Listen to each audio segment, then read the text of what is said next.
We've done Thomas and now it's Percy's turn. Percy's voices in the Thomas series are quite similar to Thomas's in the sense that there is no consistency whatsoever. Sometimes he's a literal infant, sometimes he sounds like a girl, and other times he'll sound like a middle-aged bloke at the pub. So today, I'm going to be ranking all of Percy's English-speaking voices from worst to best. And yes, that includes the game ones too. Or at least the ones that are on the wiki. Also, disclaimer, this list is entirely my opinion.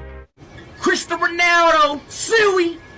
Simple as that, bro. Coming in at dead last is Rob Rackstraw. I've been making deliveries in the muddy countryside all day, so now I'm a mess. Hello, Emily. And good night, Emily. I'll keep it simple. He sounds absolutely nothing like Percy should, and you can tell Rob is running out of voices. It's not his fault, but he's still absolutely atrocious. You're trying to tell me that this sounds like Percy? Red, Blue, purple, green, yellow, orange. Yeah, no. And the fact that he's put alongside John Hassler, the best Thomas voice, doesn't help at all. He gets a 0 out of 10. Knuckles, you're eating a napkin. Yeah, I knew that. Robin Smith, the guy who has the most NPC sounding voice of all time. Hello, Thomas. You do look tired. This voice for Percy just doesn't work. It's not inherently bad per se, but it's just not Percy. He's clearly not trying to sound like Percy, and if he is, I'm really not a fan. I like Robin Smith as the DVD menu guy in the US, but as an attempted narrator and voice for characters, he's not great. We love you, Robin Smith, but this wasn't your field.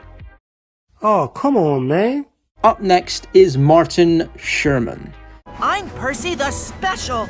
I'm Percy at the Diesel Works. Diesel 10. Now, unlike Martin's Thomas voice, which slowly got better over time, his Percy voice stayed the same throughout, never improving and constantly staying bad. Despite my general gripe with all the US Thomas voices not working by the mere fact that they have American accents when it's set in Britain, Martin's Percy voice is one of the worst things a person's take on a character can be, and that is annoying. A character being annoying or sounding annoying isn't anything new. You typically see this with comedic relief characters in movies. Take Mater from Cars. In the first movie, he's a supporting character, someone who every now and again will chip in and drop a joke or two. And in the first movie, it worked really well. I'm hereby sentencing you to community service. You're gonna fix the road under my supervision. What? This place is crazy. And I know this may be a bad time right now, but you owe me $32,000 in legal fees. What? But in the second movie, he's the main character, and after I'd say about 5 minutes, he gets unbearable. And we then have to sit through nearly 2 hours of...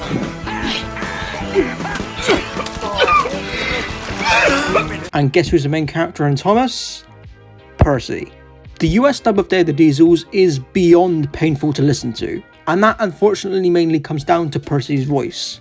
Now, some people do like Martin's Percy portrayal, and while I can't see why personally, I'm sure it's very nostalgic for others, but please remember, nostalgic does not mean good. It never has. Whoa! That's interesting, but I sure don't care! Up next is Stephen Donald, the UK voice of Percy in the Railway Adventures PC game. Hooray! Here's Thomas! This Percy voice is just mid. It's not good, it's not bad, it's just there. I'll give Stephen credit for at least attempting to give Percy a somewhat younger voice, and with him being British, it puts him up a few places as at least it's accurate in that regard. Honestly, there's not a huge amount to say about him. He only said about 3 lines, and all deliveries were just okay. Wow, that's a lot of words. Too bad I'm not reading them. Just making the top 5 is, and I know this is going to surprise a lot of you, is Keith Wycombe. No, James, go forward! It's a landslide! James needs my help. I must be brave. Goodbye, Gator. I guess you have to be brave to say goodbye to someone too. Bust my buffers. Where? Of course I will, Thomas. What can I do? I'm sure there's a lot of people who love Keith Wycombe, and I get it. At the end of the day, Percy is a youthful engine, and at its core, Keith's Percy voice is a child's voice, just a very nasally one. And a lot like Martin Sherman, who had a really annoying Percy voice, it gets annoying very, very quickly. I think the thing that differentiates Keith's Percy from Martin's Percy is the fact that nearing the end of their time with the series, one got better and one stayed the same. Keith's Percy slowly became better over time. Whether that's because of the voice direction or the scripts were better, I'm not sure. And for me, he peaked at Tell of the Brave, which just so happened to be one of his last roles. If I was to describe Keith's Percy voice, I'd really call it a product of its time, in a sense that that version of Percy's voice was almost made for the Minute Era format. And while he did do a good job in the early Brenner seasons, his voice was just way too high pitched for me.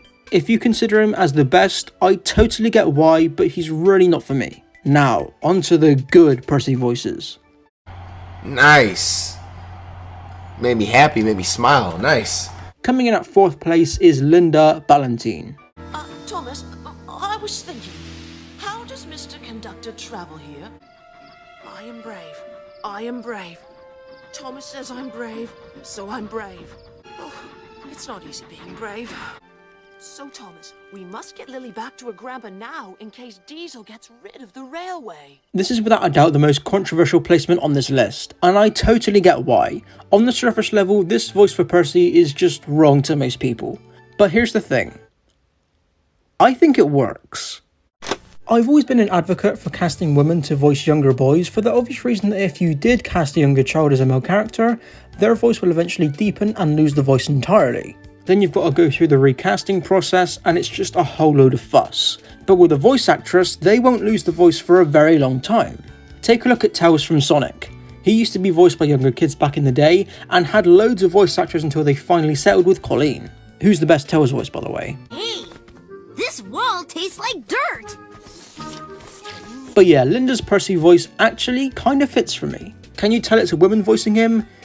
Kinda, yeah, but I do not care.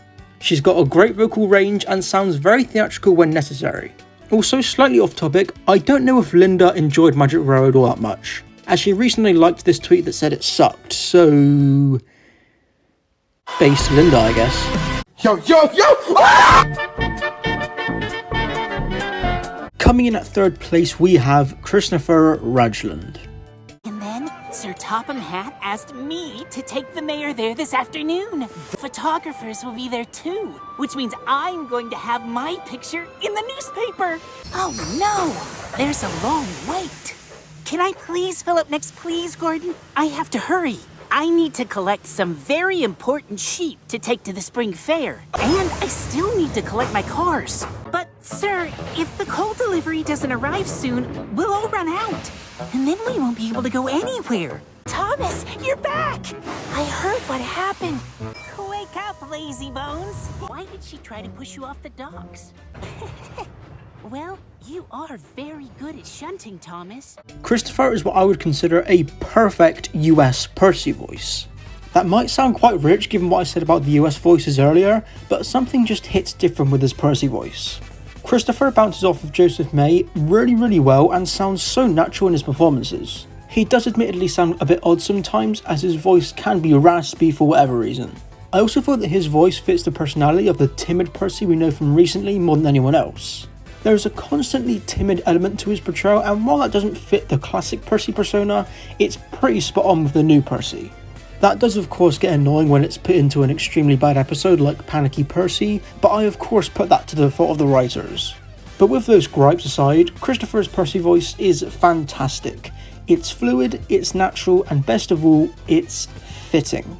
I couldn't ask for a better American Percy. Oh no! Just missing out on the top spot, we have Michael Angelos. I'm sorry I'm late, Thomas, but there was something wrong with the track switches, and I went the long way around. Oh, we must get Lily back to her grandpa now in case the Magic Railroad is closed forever. But how can Lily go without gold dust? This one's going to require some explaining. So, in the grand scheme of things, does his voice suit Percy? No. He's far too deep for such a young character. But hear me out. In the context of the original Thomas and the Magic Railroad, where James sounds like this... You weren't concentrating, Thomas. Lucky for you that the buffers were there. And Thomas sounds like this... That's what buffers are for. To stop engines crashing. What are you doing in the sheds, James? That kind of Percy voice is almost perfect in my opinion. Angelus brings the timidness, yet easily frustrated nature of the character that I feel even Linda doesn't. Angelus knows these characters in and out, and like I said, when you've got a Thomas sounding much more mature and also acting more mature, yeah, I didn't really notice this, but Thomas's character growth from season 1 through 5 is still present in Magic Railroad. Anyway, in my opinion, Angelus and Bellis feel like they could bounce off each other really well. We unfortunately don't get to see a lot of that because the work print of Magic Railroad is, well, a work print, but I'd imagine their voices would blend in with each other extremely well. Obviously, if Angelus voiced Percy in, say, season 16, it would be catastrophically jarring, but in the work print, I feel it's almost perfect. I may not like Magic Railroad as a movie, and honestly, the work print is worse. I can appreciate that Britt made the conscious decision to cast such old-sounding actors for characters like these. It puts a whole new perspective on what kind of angle Britt was going for. Now, before I unveil the number 1 pick, I want to comment on which narrator I feel suits Percy best. For me, it's George Carlin. He captures that snappy and short-tempered vibe that classic Percy has, and just generally sounds like Percy to me. It's hard to describe, but he just works. This is exactly what I've been waiting for. But in my opinion, the best Percy voice actor the Thomas & Friends series has to offer is Nigel Peckington. James, wait! Where are you going? I'll show him. I'm not slow. Yes! No! Even though he does get very cross sometimes. Especially with Thomas. Delayed? Oh no! I only thought he was lost. Nigel is everything you could ask for. Timid. Oh, that sounds very spooky. Scared. Hello? Is someone there? Easily frustrated. I'll show him. I'm not slow, and I don't need any help. Cheeky. Well, I for one will miss him when he goes. So will I. Even though he does get very cross sometimes. Especially with Thomas. Nigel Peckington is Percy the Small Engine. You see that little green guy there? Yeah, that's Nigel. It honestly staggers me how much Nigel nails Percy. Even the smallest little Percy mannerisms, like raising his voice slightly when he's either frustrated or excited like Angelus and Linda did. Wow, Thomas, look at you all spick and span. Okay, maybe that wasn't exclusive to just Percy, but you get what I mean. All of the way he delivers his lines to Harold just ooze with season 2 vibes that no other voice actor could replicate since their classic era. Not only does he exemplify classic Percy like no other, he also fits as in with the modern Percy's persona as well. That scared, shy Percy from the Brenner era, while not my favourite interpretation of the character, is carried by Nigel's performance. To finish off this video like I did with the Thomas one, here's a compilation of Nigel's best moments as Percy. Just take it all in. Thanks, Percy. Anytime, Rebecca. Fetching coaches is just something I do. And you do it very well, Percy. Oh. Hello, Thomas. I'm just having a quick wash before I start work. Hey! Who's doing that? Weasel! But I was here first. Did you manage to deliver the mail on time? No. I got stuck in a snowdrift. Harold, are you okay? What are you doing here? One good turn deserves another. Now, who did I ask to pull the express? Percy?